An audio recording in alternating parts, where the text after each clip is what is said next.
안녕하세요. 마이웨이입니다. 보시는 것처럼 이 암호화폐 시장이 또다시 이렇게 좀 붉게 물들었습니다. 그래서 이 비트코인 같은 경우가 1.5% 정도니까 뭐 그렇게 많이 빠진 것도 아닌데 이렇게 비트코인이 살짝 기침을 하니까 이 알트코인들은 약간 더 피를 토하고 있는 그런 모습이에요. 그래서 이렇게 장이 또 약세로 흐른 이유는 뭐 여러분도 이미 소식은 들으셨겠지만 현재 이 미국발 금융위기가 좀 유럽으로 좀 전이되는 것이 아닌가 하는 그런 우려가 점점 커지고 있어요.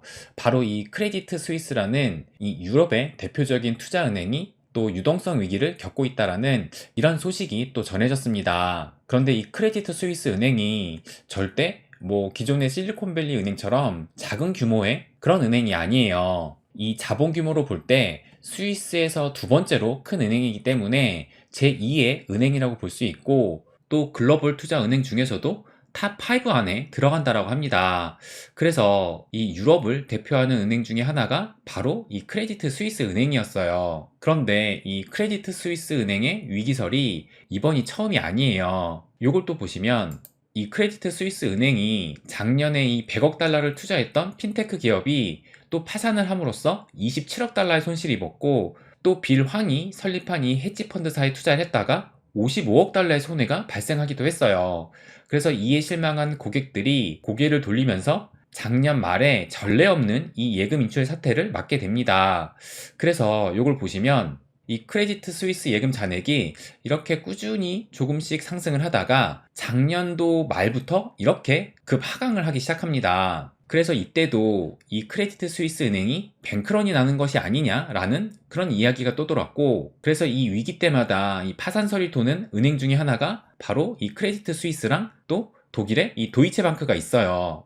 그런데 작년에 크레디트 스위스를 살려준 것이 누구냐면, 여기 보시면 파산설의 크레디트 스위스 한숨 돌리나 사우디서 5조 유치라고 이렇게 작년 10월 27일에 이런 기사가 나왔습니다. 그래서 여기에도 나왔듯이 이 유동성 위기로 파산설까지 돌았던 이 크레디트 스위스가 결국에는 이 사우디아라비아의 중동 자금을 이렇게 유치를 해가지고 그래도 지금까지 이 정상 영업을 해왔어요. 그런데 어제 일이 왜 이렇게 불거졌냐면 이 사우디 중동 자금을 이 크레디트 스위스의 대중곳이 바로 사우디 국영은행인데, 그래서 지금 이 최대 주주가 이 사우디 국영은행이거든요. 그런데 지금 이 추가적인 유동성 공급은 더 이상 힘들다라는 이런 발표를 하게 되니까 어제 주가가 폭락을 하면서 이 뱅크런 우려가 더 커진 겁니다. 그런데 이제 뭐 이 사우디 국영은행이 이 크레디트 스위스를 뭐 못 믿어서 더 추가적인 공급을 안 했다라기보다는 이 사우디의 규제상 이 국영은행이 다른 은행의 지분을 10% 이상 보유할 수가 없다라고 해요. 그래서 추가적인 유동성을 공급을 못한다라고 말을 한 건데, 아무튼 이런 소식이 전해지니까 이제 미국에 이어서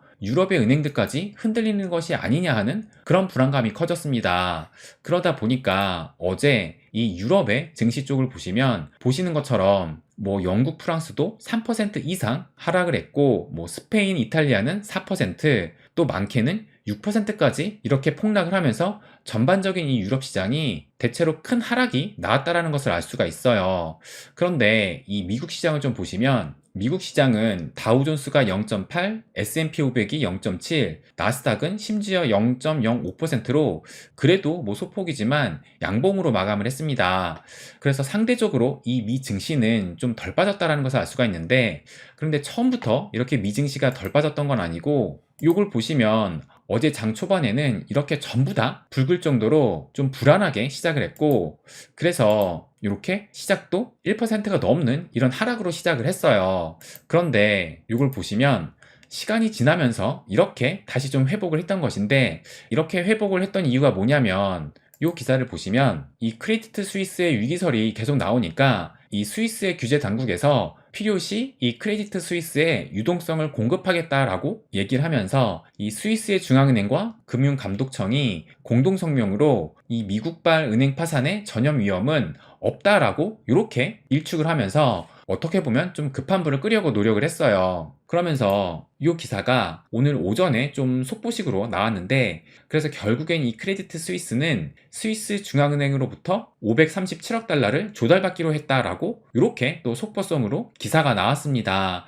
그래서 537억 달러면 우리나라 돈으로 거의 한 70조 원 정도 되는 금액이에요. 그래서 막대한 자금을 또 이 중앙은행으로부터 조달을 받게 됐는데, 그래서 이렇게 이 중앙은행이 유사시에 지원을 하겠다라는 발표를 하니까 이 미 증시 같은 경우는 이렇게 좀 반등을 했던 겁니다. 그런데 또 시장은 이렇게 크레디트 스위스라는 대형 은행이 흔들릴 정도면 이 유럽의 다른 은행들은 과연 안전할까라는 그런 생각 때문에 여전히 이 금융위기에 대한 공포가 계속되고 있습니다.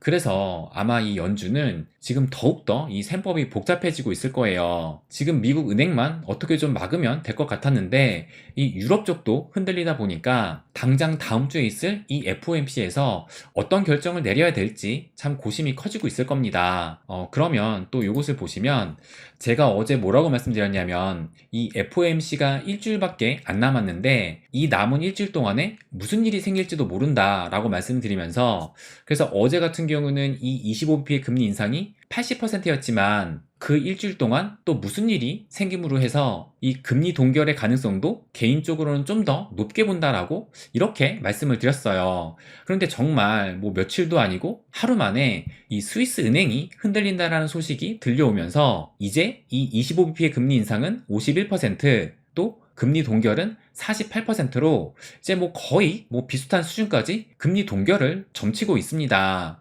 뭐 이러다가 이제 며칠 뒤면은 아예 이 금리 하락에 베팅하는 요 칸도 좀 새로 생기지 않을까? 라는 생각이 들어요.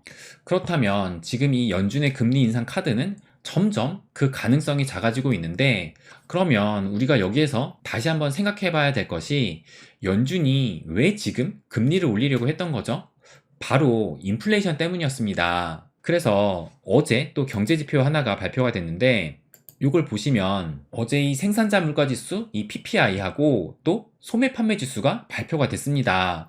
그런데 보시는 것처럼 이전보다도 낮게 나왔고 또 예측치보다도 전부 또 낮게 나왔어요. 특히 이 생산자 물가지수는 시간차를 두고 이 CPI, 이 소비자 물가지수에 전이가 되기 때문에 이걸 보시면 미 2월 생산자 물가지수 예상 밖의 하락을 했다라고 하면서 물가 상승 압력이 꺾이나 하는 이런 해석이 또 나왔습니다. 그리고 어제 이 미 증시의 하락을 좀 보시면 어제 이 유럽발 은행들이 좀 휘청거리면서 이 미국의 금융주들 역시 보시는 것처럼 마찬가지로 좀 큰 폭으로 또 대부분 이렇게 하락을 했다라는 것을 알 수가 있어요. 그래서 뭐 JP모건 같은 경우도 무려 4% 정도나 하락을 했습니다. 그런데 이 금융주 외에도 유독 또 많이 빠진 섹터가 보이는데 바로 이 에너지 섹터예요. 그래서 이 에너지 쪽은 작년 인플레이션 상승기에 가장 큰 수혜를 본 종목이에요. 그런데 보시면 어제 뭐 4.9니까 거의 5%, 또 많게는 이렇게 6% 정도의 비교적 큰 하락이 나왔다는 것을 알 수가 있습니다. 이 이유가 뭐였냐면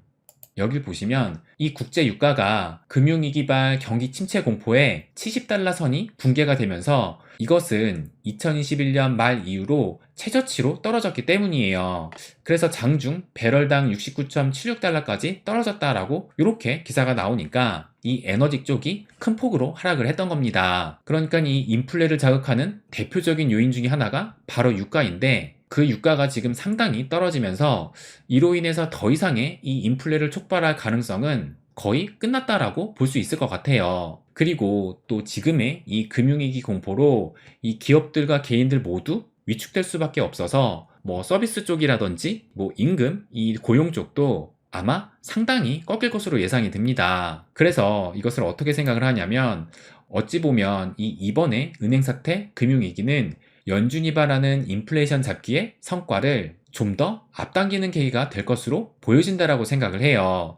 그러면서 이 연준이 더 이상의 이 금리 인상 기조를 가져가기는 힘들 것으로 보입니다. 그렇다면 이 암호화폐 시장은 어떻게 될까? 그 부분에 대해서 또 저의 생각을 말씀드리면, 아무래도 이 금리를 더 이상 올리지 못한다는 것은 암호화폐 시장에도 좋은 영향을 끼칠 것으로 생각을 합니다. 다만 지금의 이 금융위기가 또 어떻게 암호화폐 시장에 영향을 끼칠지 그것이 좀 우려스럽기는 한데요. 그럼 요거를 또 좀 보여드리면 이 마이클 반데포프가 뭐라고 말을 했냐면 BNP 파리바, 크레디트 스위스 같은 이런 도미노가 무너지기 시작하면서 이 은행들의 주가가 하루 만에 10% 이상 하락을 했다라고 하면서 은행 몇 개를 구한다고 시스템이 안전하다는 의미는 아닙니다 라고 얘기를 해요.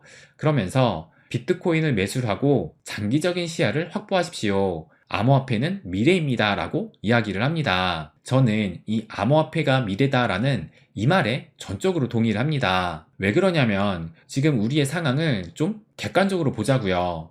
이 차트를 좀 보시면 작년 연말에 이 비트코인이 이렇게 폭락을 하면서 거의 한 16,000달러, 17,000달러에서 이렇게 횡보를 했었는데 이 작년 이때 이 매크로 상황과 지금의 이 매크로 상황을 비교를 해보면 어디가 더 위기였는지 그것을 한번 생각을 해보세요. 아마 이때보다도 지금이 훨씬 더 큰 위기라고 많은 분들이 생각을 하실 겁니다. 그런데 가격을 비교해보면 이때는 거의 뭐 16K, 17K였는데 지금은 무려 24K 정도까지 올라온 상황이에요. 그렇다면 이 얘기는 그만큼 이제 추세는 바뀌어가고 있다는 것이고 지금의 매크로는 단지 노이즈일 뿐이라고 생각을 해요. 그런데 진짜 만약에 파산하는 은행이 나오면 그래서 폭락이 나오면 어떡하냐 이것이 또 문제일 텐데 설령 그렇다 하더라도 지금 도망갈 때가 아니라고 생각을 합니다. 요 캐노비가 또 며칠 전에 트윗 하나를 올렸는데 그럼 요 차트를 보여드리면 지금 현재 우리가 여기에 있고 과거로 봤을 때 그곳이 여기에 위치를 하고 있는데 우리의 첫 번째 목표는 여기에 해당하고 이 파이널 마지막 목표는 여기에 해당한다라고 얘기를 하고 있어요.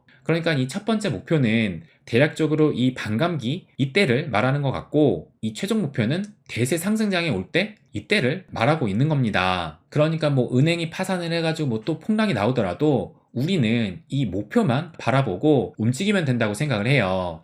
그러면서 이 캐노비가 좀 중요한 말을 남기는데 캐노비가 이렇게 말을 합니다. 바보처럼 굴지 말고 도박을 하지 말고 포모를 하지 말고 가능한 한 명확하게 하려고 노력하세요. 많은 일이 일어날 수 있는 긴 여정입니다. 라고 이렇게 말을 했습니다. 그래서 다시 한번 말씀드리지만 지금의 매크로는 노이즈일 뿐이고 우리는 지금 이 긴 여정의 한 부분만을 지나고 있다라고 생각을 합니다.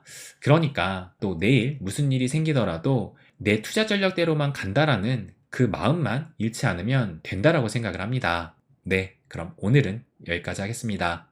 항상 제 이야기 끝까지 들어주셔서 감사드립니다. 부자가 되는 길, My Way.